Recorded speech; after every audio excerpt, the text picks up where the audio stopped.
to feel they can commit illicit activities and commit crimes in these locations, and that's what this addresses. So I'm going to go ahead and turn it over to Commander Schmidt to provide a look at this investigation and its impact in the community.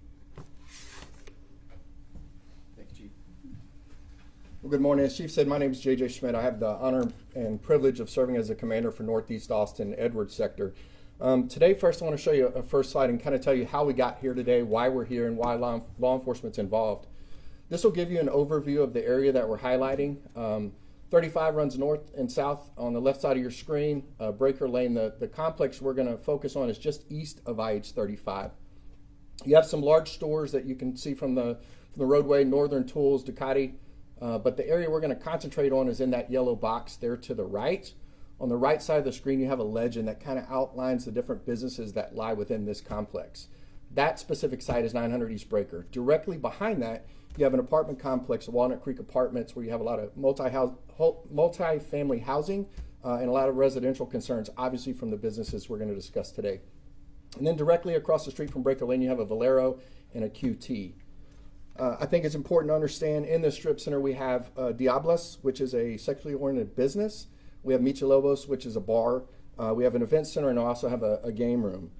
All the businesses that are in that I just mentioned that are highlighted are connected. They're the connected network through management. Our district representatives proactively went out to this property over a year and a half ago to help these businesses look at their environmental concerns. Is there anything we could address with the lighting? Is there things that we can change with the security and access to the parking lot? So after that work was done, I'm going to go to slide 2 and show you what some of our call data looks like. This call data goes back to March of 2023 when Michelobos opened.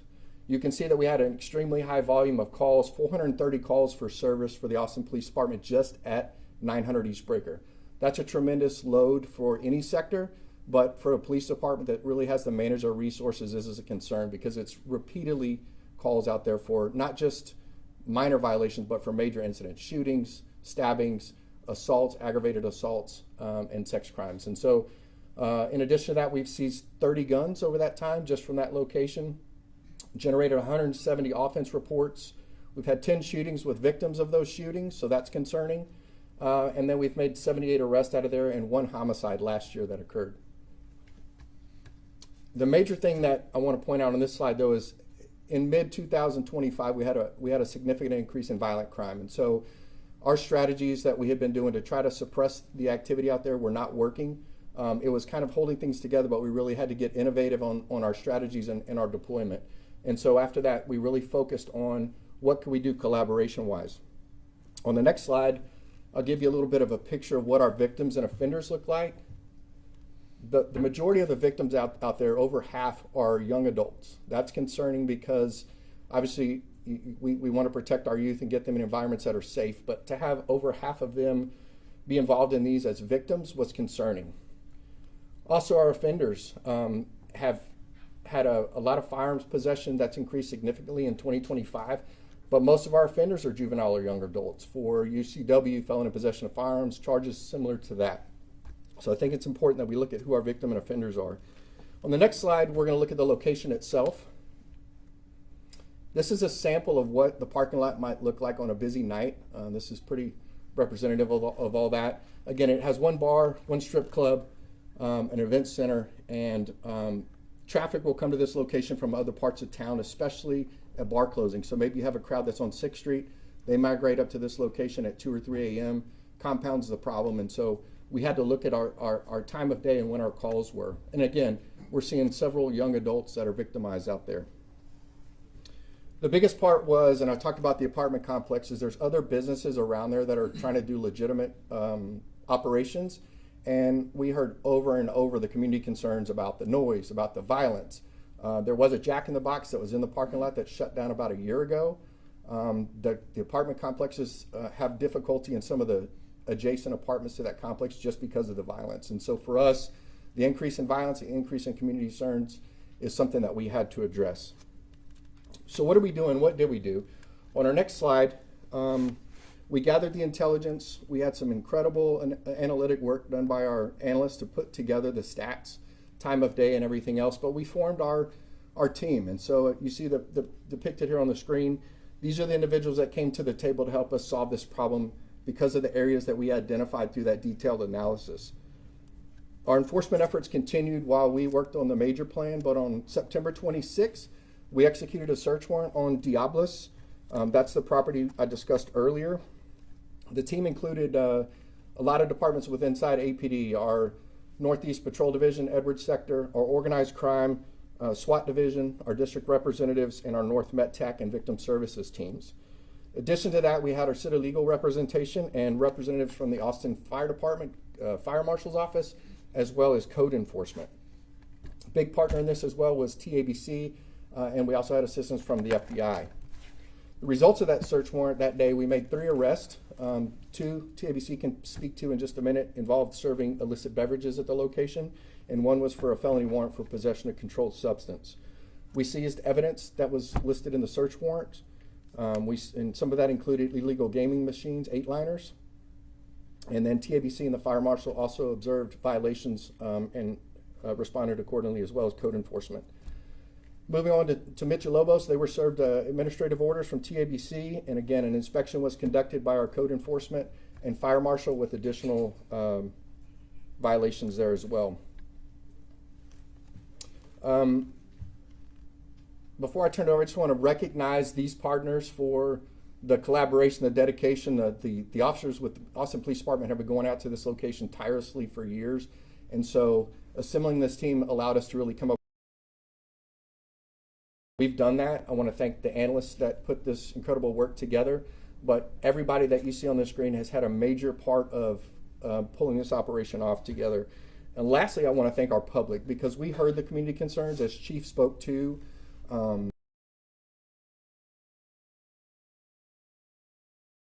Be safe through innovative strategies and partnerships and engagement with the community, and that's what we did in this incident. So I'm hoping as we move forward, this is going to be a model that we deploy across the city to fight our other areas. But I encourage the public, don't get discouraged, continue to call and report those violations so that we can respond accordingly.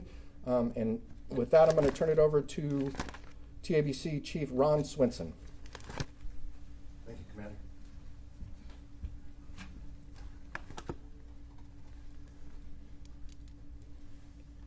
Good morning. Thank you, Commander. That was fantastic. I'd like to, for the record again, I think they said, but my name is Ron Swenson. I am the Chief of Enforcement at the Texas Alcoholic Beverage Commission. First, I'd like to echo what the Commander said and thank our partners at Austin Police Department, Austin Fire Department. The is proof of the great things that can happen when local communities from crime. Especially, I see that the FBI was also involved. So when you get your state, federal, and local partners together, I think that is fantastic. I hope this sends a clear message to bad actors who think they can circumvent the Alcoholic Beverage Code laws and sell alcohol illegally or without a permit. During this operation, 2 employees at Diablos were arrested by TABC. Diablos is an unlicensed location, and the 2 employees were selling alcohol without a permit. TABC also issued a 90-day emergency order at Michelobos, a bar in the same shopping complex. This effectively keeps them from operating until a trial can be held at the State Office of Administrative Hearings. That hearing is coming up very soon. Emergency orders are issued under Section 11.614 of the Alcoholic Beverage Code and are used for serious public safety violations that require immediate action. This is ongoing. The administrative hearing hasn't been heard, so I can't get into a lot of the details, but I can say that the 2 people that were arrested were charged with violations of the Alcoholic Beverage Code, sale without a permit, and we did see significant amounts of alcohol from both locations. The licensed location was storing their alcohol off the premises, which is a violation of the Alcoholic Beverage Code, and the other location obviously does not have a permit. Therefore, they could not have that alcohol there and be selling it, which resulted in the criminal charges on the 2 employees. Subject to that, I would just want to close with letting everyone know that thank our law enforcement partners, the fire marshals, the feds, and I think one thing that was noted by the Commander is thank you to the community for bringing this to our attention, and I'll turn it over to the fire department.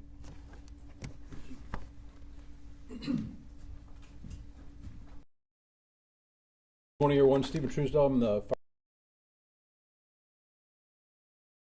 very big win for our community. the neighbors, other departments. And we so when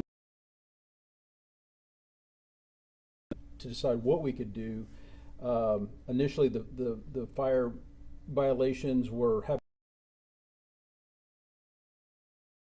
this initiative created a roadmap of how we could effectively work together to make those. So when we go to these businesses, we write these citations for that location. They simply take on, but it really doesn't have an impact on. Or the next day, even sometimes we find the same violations over and over again. So on September 26th, as the commander said, we all joined together, and the Austin Fire Department identified 18 violations and issued 18 citations for those violations. And then we also assisted with some specialized equipment to with the seizure of the cash machines. So we were glad to be able to help with that. And this combined effort, along with the law department, the code, all the other partner agencies, allowed us to come up with a roadmap that we're going to hopefully be able to use in other similar circumstances throughout the city. And I just want to thank everyone for their efforts. This has been a big turning point in addressing these types of businesses in the city of Austin. And just to kind of reiterate that it is the citizens that kept bringing this to our attention. In addition to the responses for service, we were hearing the neighbors, and they are the best advocates, and they need to keep raising these issues so that we're aware of them and we can take appropriate actions. And with that, I'll turn it over to Dan Armstrong, the Development Services Division Manager. Thank you. Thank you, Chief. Good morning, everybody. My name is Dan Armstrong. I am a division manager for Austin Development Services. The name changed yesterday. And I oversee field operations north, as well as an extended hours team that operates citywide. Prior to the operation on September 26th, Austin Code Compliance had conducted inspections on 3 suites that was under the control of the principals associated with the businesses known as Diablos and Michelobos. During those inspections, Code Compliance discovered code violations associated with the International Property Maintenance Code, the Land Development Code. Those are typically known as zoning cases, or operating without permitted use, and the International Building Code. Of those violations, Code Compliance escalated 19 cases through the department's Case Review and Escalation Division. With those escalations, the cases are being processed to be heard in Austin Municipal Court. On the day of the operation, September 26th, Austin Code Compliance determined that the previously documented code violations in areas that were accessible to us on the day of still exist, and our inspections associated with the overall code investigation will continue. And finally, Austin Code Compliance will continue to collaborate with the city's public safety departments in the interest and safety of the community we serve. And with that, I'd like to pass the floor to Austin Law Department's Criminal Prosecution Division Chief, Bianca Benson. Thank you.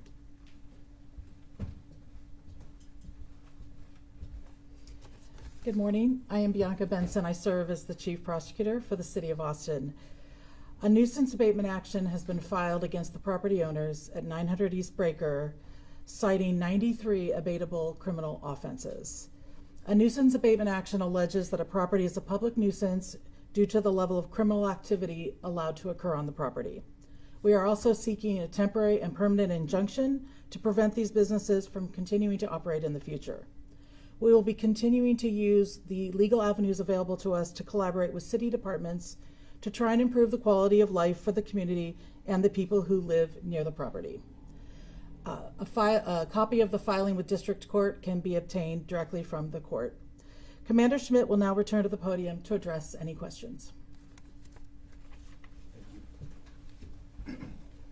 With that, we'll open it up for questions. We all know that area's had trouble for decades. What is it that happened that really was the catalyst for taking this action now? I think it's a combination of a few things. A, the victims in these are young adults, right? The increase of community concerns that we continue to have, and then our increased call volume. The acts of violence became more dangerous. We saw last year the homicide, and so using the information that Chief Davis brought in with the evidence base and with our P&I training, we brought in experts to provide that training for us. And so this was a perfect tool to try to put into place so that we could address those concerns with the collaboration that you see here today.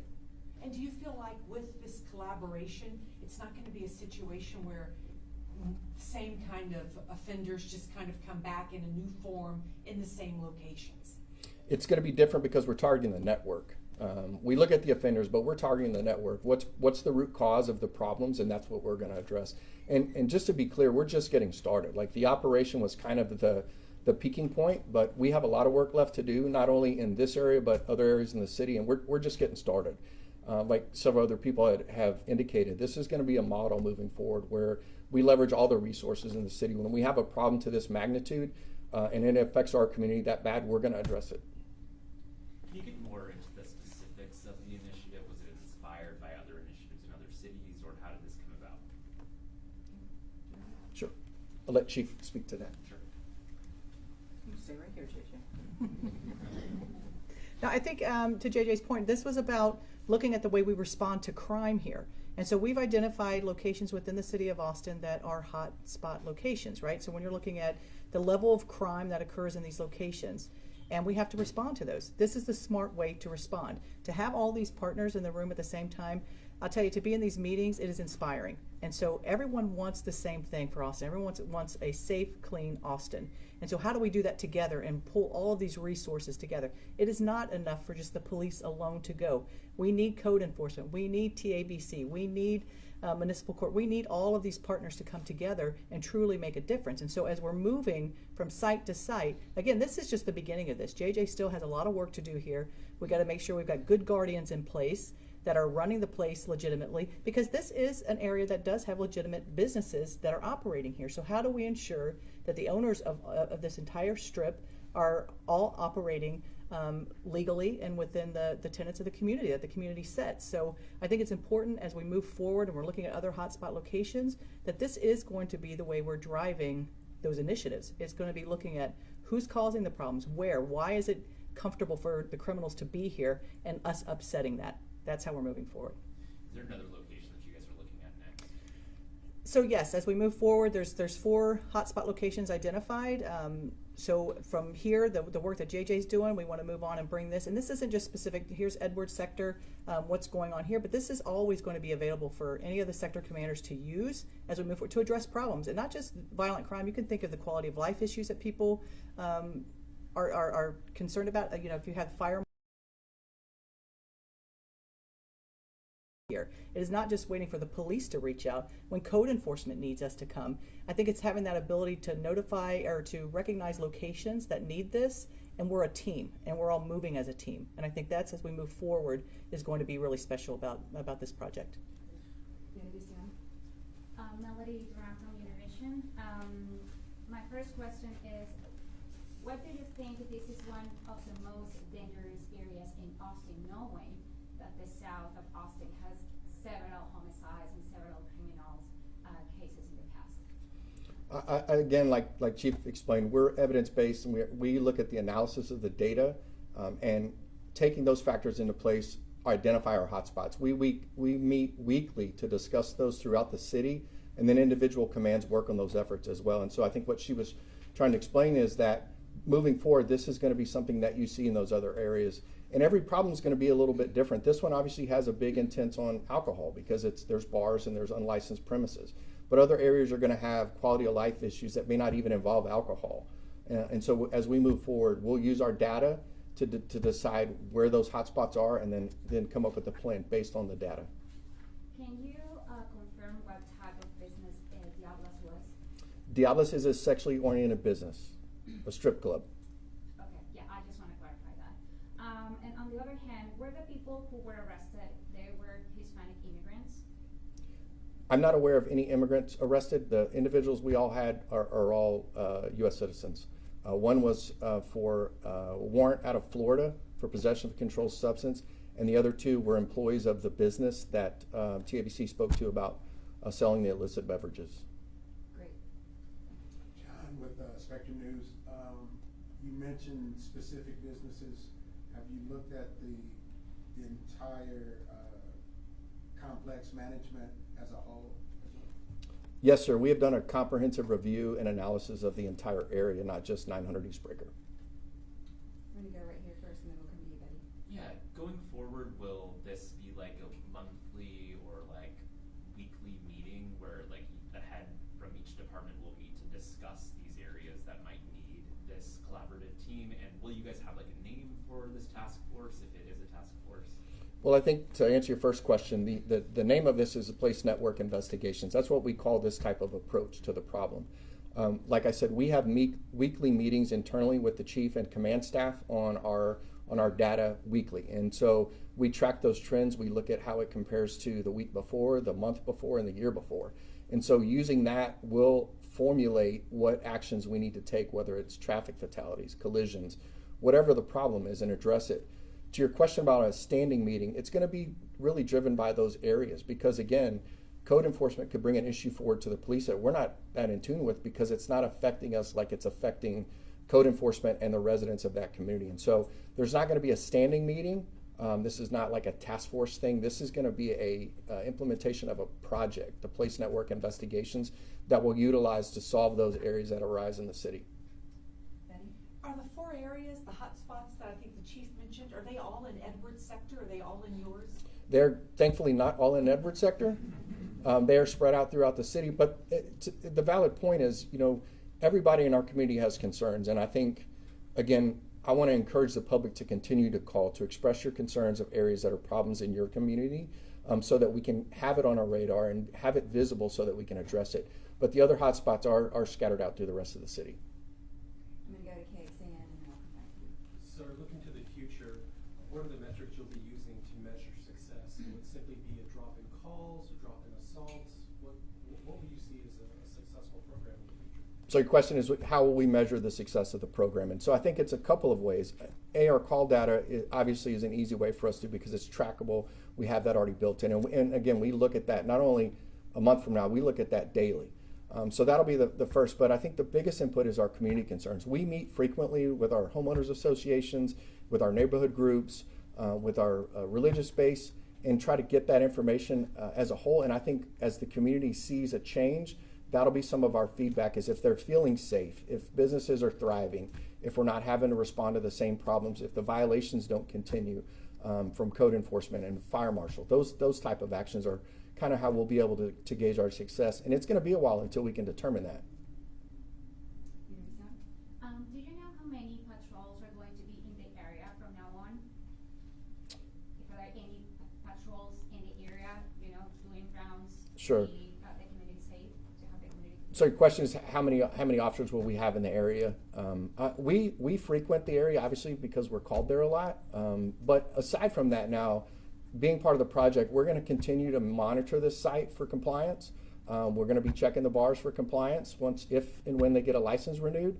And so I think moving forward, if we have issues that pop up, just like in any other area of the town, we will put directed patrols where officers will go by there between their calls for service. Any last questions? Great. Thank you all. Thank y'all for being here.